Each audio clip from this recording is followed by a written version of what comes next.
she's like, half your talk was about pornography, and how dare you, and what. And I was like, calm down. You really don't know what's going on in the world.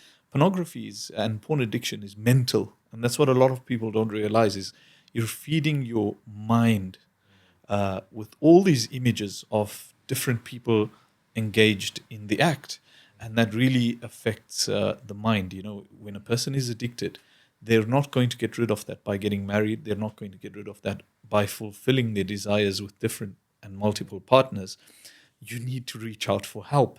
So I think that's why islahun nafs, making sure that you are a good person, at least a decent person enough to be married.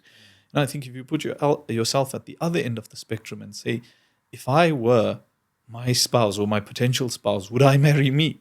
And then, or if that was if it was the other way around, and the person I'm marrying had these traits and characteristics, would I marry them?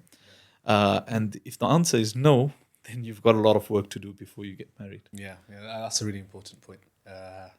Always considering yourself, which I want to come to, but just still on this topic of marriage kind of fixing everything. So it's very common. A lot of people think that Yes. even maybe sometimes the elders and parents think, Yes. my child is messing about. Yes. They're rebellious. Let me just get them married. I remember this example of a brother who was actually talking to about 16 to 17 women.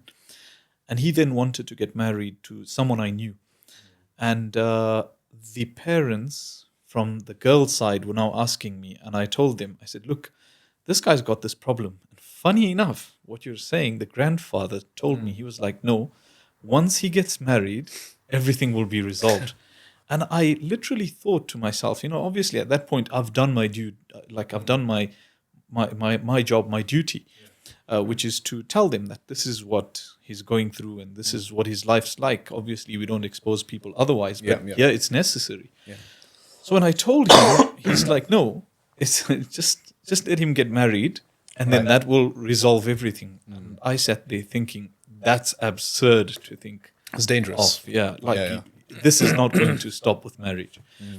And not long after, they got married. Not long after, they were divorced. And the problem was he was seeing other women. He was, he had this porn addiction. He'd go and he'd consume pornography and what have you.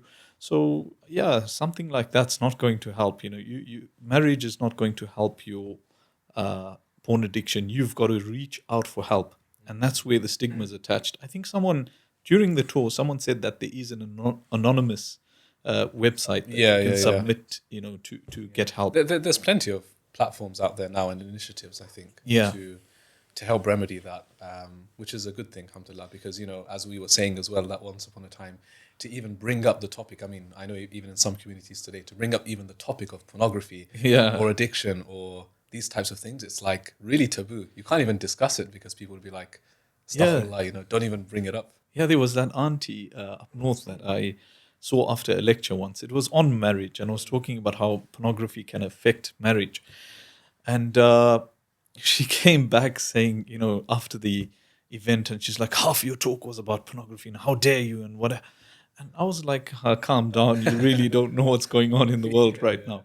And experts are literally saying that, it's not a question of if your child will be exposed to pornography, but when your child will be exposed to pornography. And that's why it's so important to have those conversations at a young age, at their level, obviously. You can't have a discussion that you're going to have with a 16-year-old with a 10-year-old or an 8-year-old. But you've got to come down to their level and explain to them that there are these images and it's wrong for us to see them in Islam. We shouldn't be exposed to them, especially at a young age, etc.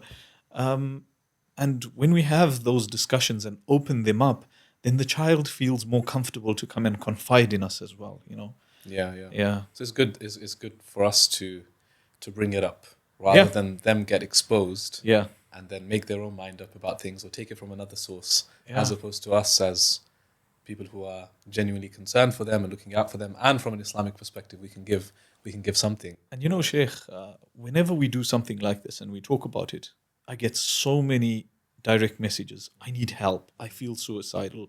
I'm addicted. I can't seem to get over this. I really want to, but I can't. I don't know how to. what do I do, etc. So it makes it quite clear that it is a serious problem in society.